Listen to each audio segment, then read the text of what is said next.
In front of me is Samsung Galaxy A26 and today I would like to show you how you can turn on and use one-handed mode.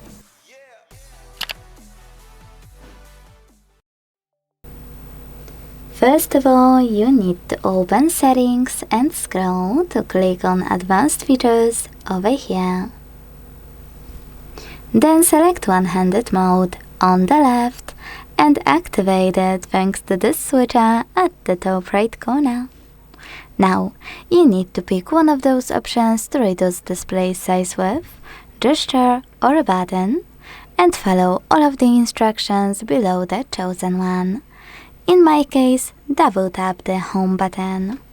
So when I do that, one-handed mode is working properly. To scale it, hold one of its top corners and drag it.